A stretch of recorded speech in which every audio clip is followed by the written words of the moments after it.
Good afternoon, Lisa. Good afternoon, Andrew.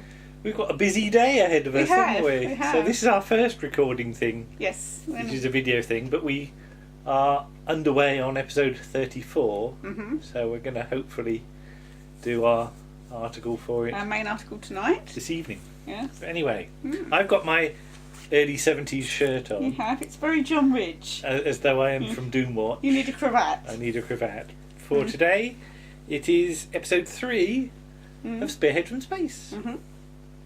And as we left it last time, Ivan Orton was bearing down. Yes, bearing down on ransom. Yes, and of course this turns out to be Robin Squire. Mm-hmm.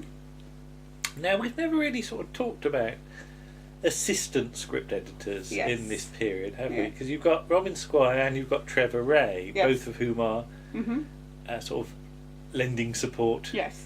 Lending their support to Terence Dix. Yes, and they get to do other things as well. Apparently he didn't do much script writing, Robin Squire. His jobs consisted of driving people about, being an Auton, and... Yeah, but it's a sort of position that pretty much disappears at this point, because Terence Dix was taken on as an assistant script editor to Derek Sherwin, wasn't he? Yes, he was. And it's weird that 1968, 69, 70, you get an assistant position. Yes. And then once they leave, the position isn't really filled, it's not really needed, again, is it? No.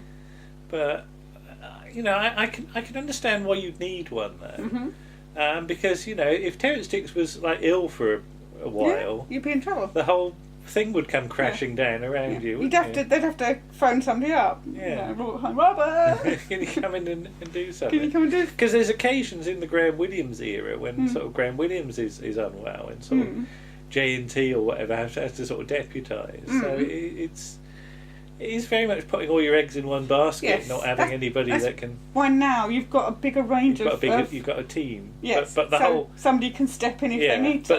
But the script editor position is of course somewhat different these days. Yes. But hey ho. I like the way that General Scobie can't say replica. He says, "I hope the replica turns out all right." He's just posh. Like a replica is like the converter car, from Wacky Racers or something. It's what he drives around in, the replica, and it changes into different things. So Sam Seeley's got his chopper out chopping wood. Did you never had to chop wood? No, we'd never had an open fire. No. I occasionally had to chop wood. But I like the fact he's got string holding up his trousers, if you look, or as I would say, binder twine. Binder twine. Do you know what binder twine is? No. Use when you make bales of hay. Okay. It's the stuff that holds the bales of hay together. Okay. And, You've just nicked a load of it. Yeah, binder twine was often light blue or red or something. It depended where you were. But I remember binder twine. He's probably got that. Warren would know what I'm talking about. Yeah. They talk about Constable Wilkes. It makes me think of Mr. Wilkes from Emmerdale. Yeah. But do you think Constable Wilkes could have had a spin-off? Possibly. In which he investigates sort of alien attack? Could be like really early Torchwood, a sort of cross between Dixon and Doc Green and Torchwood. Constable Wilkes investigates, maybe. Ransom's doing a good job of being all shook up, isn't he? He's very sort of dribbly when they're giving him his tea.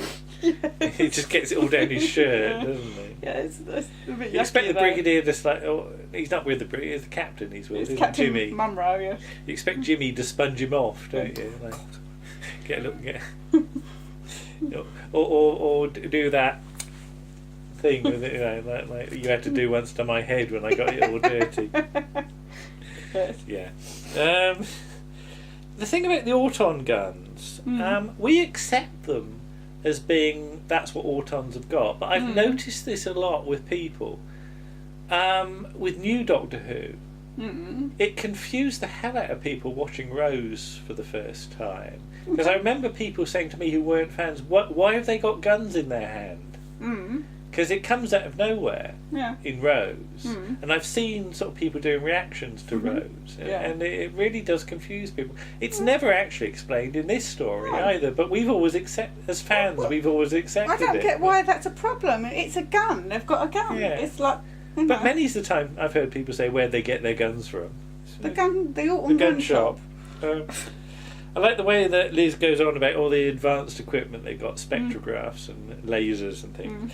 But in the background, in those shots, you've got big glass jars of powder, basically, because that's what chemistry looks like. I'm trying to think whether because you don't get chemicals coming in glass jars very much like that. It's much more plastic tubs and things like that. Well, yeah, glass jars would cost too much now, wouldn't Although I noticed that quite a few of them are brown, which is quite good because a lot of chemicals are light sensitive. So if you have them in a clear glass jar, it would make them do stuff. Well, they sort of break down. It wouldn't be as good. Whereas if you keep them in a brown glass jar, that's better. All right. So there's a little bit of sense there. But Pertwee's now very at home as the Doctor. It's episode 3, yes, and we finally see a full episode with him as the Doctor. Yeah. I'd never clocked that this was the first episode where you used dimensionally transcendental there, because we all sort of go on about like the phrase Time Lord or Gallifrey, but when it's first heard. And Pertwee's look in this is very Capaldi in Mummy in the Orient Express, isn't it? He's got that black jacket and the cravat, the black cravat. So, I like the fact that unit packing cases say unit on them as well, in the same way that Wotan packing cases have got a big W on them. Both on. Yeah. And Sam Seeley lives at Brook Cottage, which implies there's a brook nearby. Yes. We don't see a brook. We don't know. Unless it's Brooke Shields or something like that. Don't think so. Who was he? She. Who was she then? She's an actress. Alright, that's okay. And I like the fact that country people are sly, taciturn, and don't talk to city boys. Okay. That you say, oh no, you'd never said that, sir. You know, in case I happen to come across one, sir. You know, all that. I'm not talking to you. And why do Autons wear silver boots? To be spacey. Be spacey, yeah. But where do they get them from? I don't know. Because they didn't make the boots in the factory, did they? They made the Autons and then had to deck them out in boiler suits. It's like Channing's gone to like a wholesaler and just ordered a load of silver boots and overalls. Got them cheap. Yeah, but I just imagine. But that's the thing. Did Channing have to go to a shoe shop? No, perhaps Hibbert went. It's not the sort of thing Channing would do. Did he have to go down the Clark shoe shop like in Dad's Army when they're trying to get the same shoes for Captain Mannering? Did he go, I want them in silver? Why? Because. Or did he just get the spray paint out and spray them all? He might have sprayed them all. Yeah. Okay. At least he wouldn't need to wear a mask. No. Okay. But the Briggs shelving is pretty empty actually in this shot.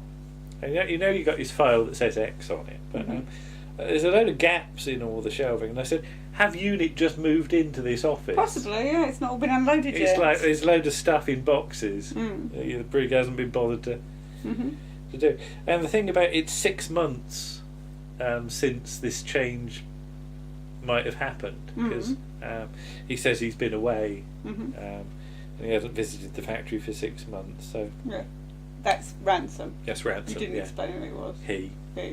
He could be anybody. There's more than one man with the TARDIS lock has got a metabolism detector. Since when? In this story? Yeah. In other stories, I mean, like, how does Susan get in? I was going to say, because in the Daleks, there's all these wrong positions, and if you... Hello, who's that? Is that somebody making noise? Somebody put his out through the door. Okay, alright. We'll find out what that is in a minute. But yeah, Susan says the whole lock comes away. Yeah. But then, of course, the Sensorites nick the lock, so maybe they bugger it up. Yeah, so maybe the Doctor's put a new lock in and it's only like he and Susan can open it. Yeah. Or, I don't know, maybe there's a certain way of doing the key. Yeah. But the Brig says about when the Doctor gets in the TARDIS, we won't see him again. The Brig didn't actually see the TARDIS in the invasion. No. Right? Neither did he see the TARDIS in the Web of Fear. Fear. But it's mentioned in the Web of Fear. It's mentioned. Yeah. Yeah, but I think the brig knows slightly more than he should, maybe, at this point. I don't really know. Or there's been another adventure we haven't seen. Yeah, maybe. Pertwee's got his pocket handkerchief in his Is thing. it fluted? Exactly what I wrote. Does he know how to flute? As he had fluting lessons from Mr. Granger. You know, or Mr. Tebbs. Or well, it would be Mr. Granger at this point. Oh, yeah, because I like the idea that Troughton's doctor went to Grace Brothers at some point in the late 60s. He got a new suit. Maybe went in the invasion. Maybe, yeah. Yeah. When it would ride up with wear. Yeah, and he was measured up by Mr. Humphreys or something. But yeah, I just imagine him Pertwee coughing and the thing sort of his handkerchief sort of going down. He says about that they've changed the dematerialisation code. Mm-hmm. Right. All right. Okay. Fine. But then I thought about this. How does that actually work? Mm-hmm. Is it like you set all the controls and then you pull the handle and then the TARDIS asks for the dematerialisation code like it's a PIN number? Yeah. Right. And go, Pertwee doesn't know. Oh, that's wrong. Wrong. You got to do it again. Oh, that's you wrong. have 3 attempts to get it right. Or it'll lock it. And it locks. Is that why it explodes? Yeah, and maybe that's what's happened. So maybe Pertwee's got to send off to like Time Lord HQ for a new dematerialisation, and it'll come on his mobile phone, and he'll have to put it in again. Yeah. I'm always having to change passwords. Yeah, there's some terrible dubbing on Pertwee in the Brigadier's office when he's walking about. It's all this post-dubbing stuff. Yeah. And some of the sound is all over the place in this story. Sam Seeley's chest, because his missus goes and has a look in his chest. And if you opened my chest and there was a flashy ball in it, would you go like that? I don't think you'd just go, what's that? You'd be intrigued, but you wouldn't be shocked. Yeah, what have you been doing, Sam Seeley? Yeah. Where you get a flashing ball from? You know, you've been down Ann Summers again or something. You know. And has the Auton been stood in the bushes all day? Yeah, it's been stood in the woods. It's been stood in the wood.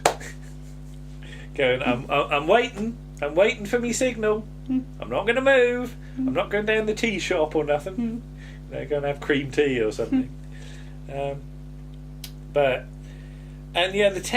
tent set is okay. It's a big tent that they're in. But I like the fact that outside there's just a bit of blue sky and some shrubbery. Yes. Being really shrubby. And yes, who is doing the voice of Barney Dog? Is it Percy Edwards? Possibly. Is it Robin Squire? It's not Pertwee, because you can tell if it was Pertwee. You would tell it, it'd have a lisp. Arth! Arth! It's not saying arth. This is war. Sound like Father Jack. Yes, indeed. But there's a piano in their house, a proper piano, you know, proper, well, not antique, but an old one. Well, I think a lot of people would have had a piano. Did they cluster around the piano of an evening and sing out "Roll Out the Barrel"? Yeah, who was the musical one? Was it Sam Seeley? No, or I think was it's Mrs. Seeley, isn't it? She's the artistic one. So Sam Seeley would sort of sing, "Drink up the cider, Meg. Put up your great big hat." Yeah, maybe. And the Auton's changed his scarf. Yes, it had a sort of because he's piddling about sort of breaking the crockery inside, and she goes and finds him. Do you think he actually found the scarf and changed it? And went, oh, I like this one. I'll put this one on instead. Yeah, could have happened. And the fact that Sam Seeley's original name was Jasper. Jasper, yeah.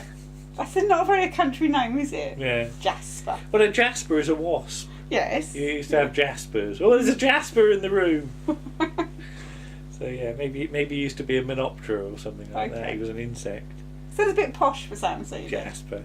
Well, who was it? Dennis Spooner, I think, said about you couldn't have a hero with a name like Jasper or something. Okay. There's some interview I remember saying about the importance of names for characters. Yeah. And but yeah, you don't see many Jaspers these days, do you? One or two. And she's quite quick to shoot a bloke in the chest. She is. Well, fair warning. She says to him, "You've seen me load it." Yeah. So. But yeah, the Auton sort of has gone through the crockery and booted a dirty great hole in the sideboard. Yeah. Did you notice? The door of the sideboard is bust. And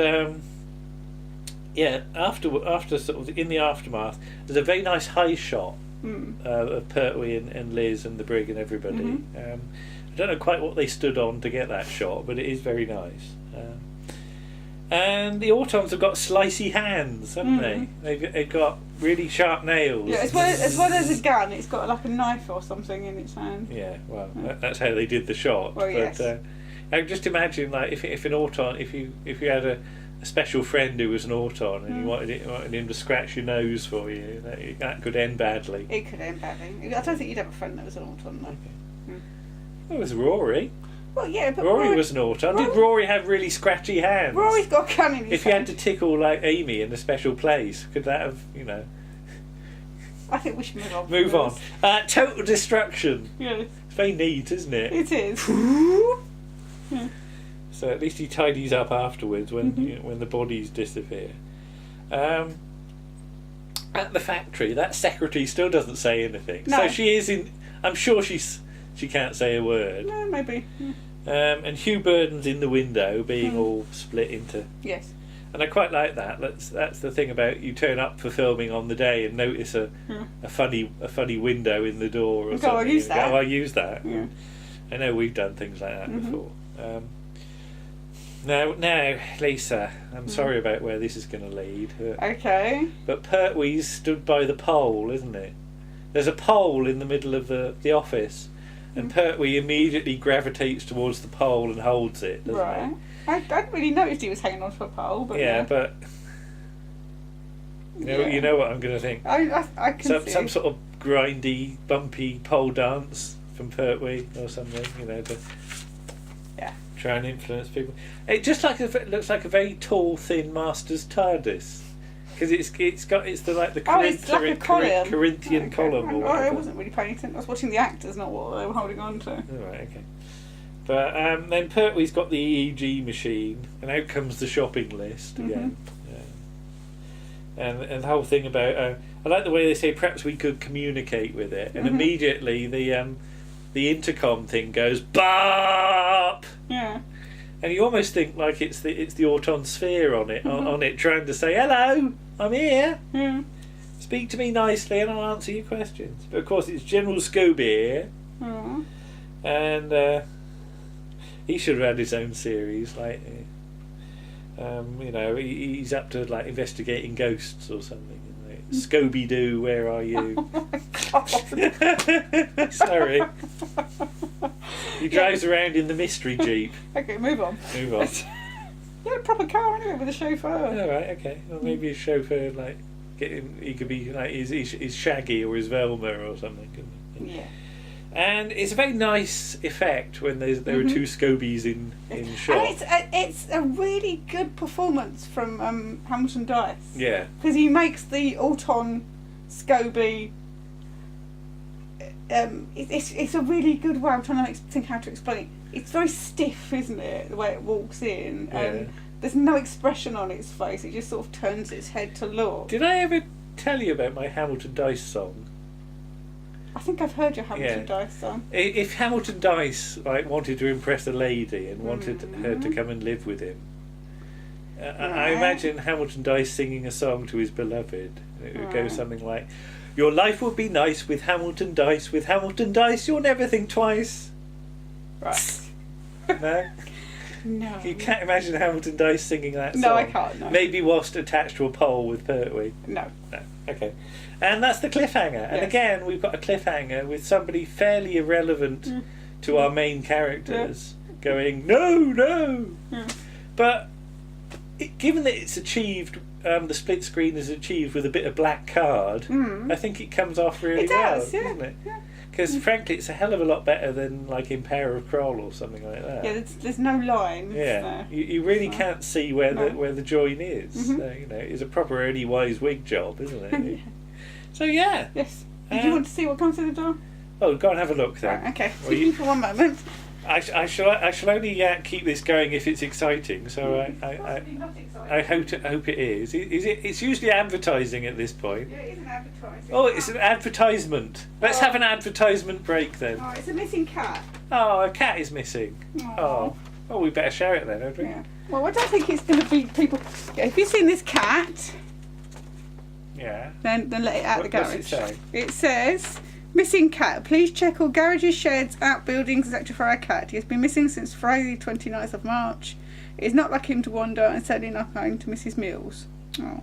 He's greatly missed. We just want him home. He is microchipped and has been reported to pet loggers last. He is neutered and does not wear a collar. What colour is he? I don't know, the picture's not. It's black and white. Oh, black and white by the look of it, Yeah. not pink. All right, well there you are. It's not lefty. Let's hope we can find the cat then. Aw. We'll update you if we get news about the cat. Anything. Yeah. Okay, well, there you are, episode 3. Yes. And now we must get on with doing some Van der Valk. Yes. Bye-bye. Bye.